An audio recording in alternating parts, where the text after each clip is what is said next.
Hello YouTube, welcome back to the channel.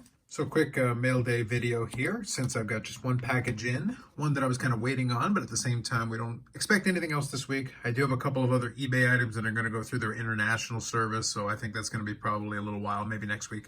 But I did get one addition to the Dentist PC, so thank you to Bougie Eric for helping out with picking this one up. That was available at a local show, sent me a picture and we were able to figure it out with the seller. Able to take care of it, and it was able to make it in one piece, which is a good thing. We had a little bit of fun with that last time around since it was a little bit of a struggle.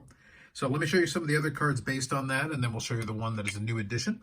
So if you remember the original, the AEW inaugural edition, you had the memorabilia cards like this one that are a base off of the base card. So you've got that.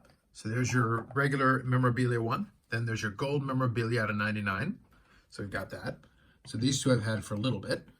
But there's also a red version, which is the new edition.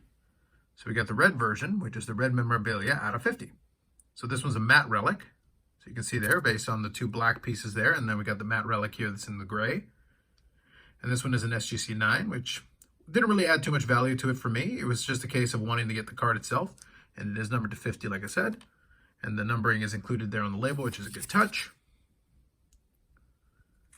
Pretty solid. So that's another edition there. So now as far as the inaugural, the AEW Flagship 2021 is concerned, I'm down to the very last couple of cards.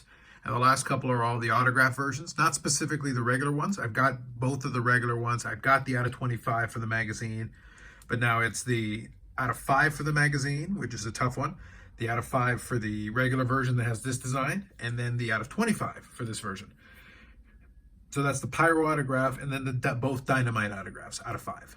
So that's really all that's left, aside from obviously one of ones. One of ones I can't do anything about. I did get the magazine one of one, which I showed in a previous mail day, so I've got that one. So aside from that, one of ones I don't count them on my checklist because I either have them or I don't.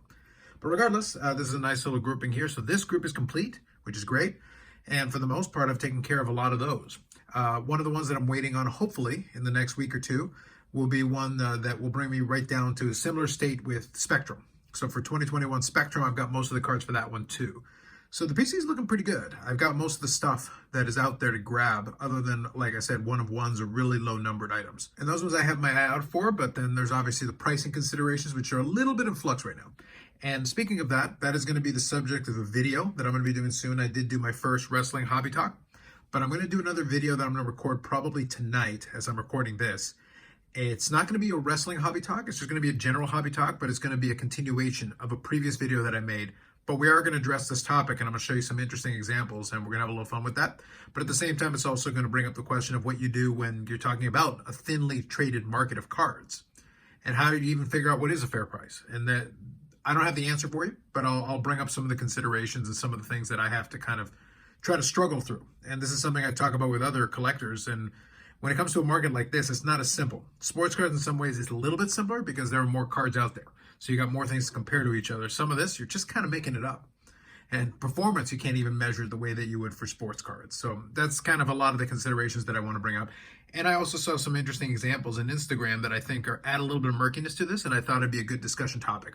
But that'll be for a separate video. So otherwise, here's the latest edition. So we got the full set of them. Thank you again to Eric for helping out with that one. Otherwise, more videos coming up on the channel, and Friday live streams, 8 p.m. Eastern Standard Time as usual. We'll talk about whatever hobby topics come up or anything else that the chat wants to talk about. With that said, like if you like the video, subscribe to the channel. Thanks very much, and we'll catch you in the next one.